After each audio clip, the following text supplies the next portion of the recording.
ನಮಸ್ತೆ. ಶ್ರೀ ಸಿದ್ದರಾಮಯ್ಯ ಸಾಹೇಬರಿಗೆ RCB match ನಡೀತಾ ಇರೋದ್ರಿಂದ ಸರ್ಕಾರಿ ರಜೆ ಘೋಷಣೆ ಮಾಡಬೇಕು. 18 ವರ್ಷಗಳ ಕಾಲ ಜನರು ತಾಳ್ಮೆಯಿಂದ ಕಾದಿದ್ದೇವೆ. ಈ ಸಂಭ್ರಮದಲ್ಲಿ ಎಲ್ಲರೂ ಪಾಲ್ಗೊಳ್ಬೇಕು ಅಂತ ಹೇಳಿ ತೀರ್ಮಾನ ಮಾಡಿದ್ದಾರೆ. ಇಡೀ ಕರ್ನಾಟಕ ಜನತೆ ತೀರ್ಮಾನ ಮಾಡಿದ್ದಾರೆ.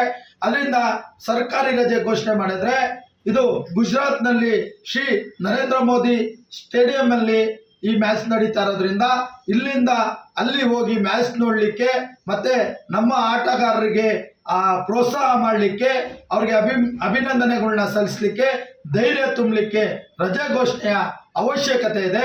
ಅದೇ ರೀತಿ ಸರ್ವ ಸಂಘಟನೆಗಳ ಒಕ್ಕೂಟ ಗಾಳಿ ಆಂಜನೇಯ ಸ್ವಾಮಿ ದೇವಸ್ಥಾನದಲ್ಲಿ 101 ತೆಂಗಿನಕಾಯಿ ಹೊಡೆದು ವಿಶೇಷ ಪೂಜೆ ಮಾಡಿ ಆ ಆಟಗಾರರಿಗೆ ಆ ಭಗವಂತ ಶಕ್ತಿ ತುಂಬಲಿ ಅಂತ ಹೇಳಿ ನಾವು ಕೂಡ ಮಾಡ್ತಾ ಇದ್ದೇವೆ. ಇಡೀ ಕರ್ನಾಟಕ ಹಬ್ಬದ ವಾತಾವರಣ ಆಗಿದೆ. RCBಗೆ ಗೆಲ್ಲಲಿಕ್ಕೆ ಪ್ರೋತ್ಸಾಹ ಮಾಡಲಿಕ್ಕೆ ರಜೆ ಘೋಷಣೆ ಅವಶ್ಯಕತೆ ಇದೆ. ಸರ್ಕಾರ ಕೂಡ ಆಟಗಾರರ ಪರವಾಗಿ ಪಾಲ್ಗೊಳ್ಬೇಕು.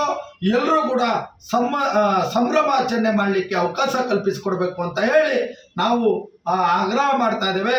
ಅದರಿಂದ ನಾಳೆ ರಜೆ ಘೋಷಣೆ ಆಗಬೇಕು ಅಂತ ಹೇಳಿ ಸಾಮಾಜಿಕ ಜಾಲತಾಣದ ಮುಖಾಂತರ ಮಾಧ್ಯಮ ಮುಖಾಂತರ ನಾವು ಮಾನ್ಯ ಮುಖ್ಯಮಂತ್ರಿಗಳಲ್ಲಿ ಕೇಳ್ಕೊತಾ ಇದ್ದೇವೆ.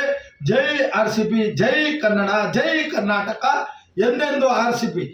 ಈ ಸಲ ಕಪ್ ನಮ್ದೇ. ಜೈ ಹಿಂದ್, ಜೈ ಕರ್ನಾಟಕ ಮಾತೆ.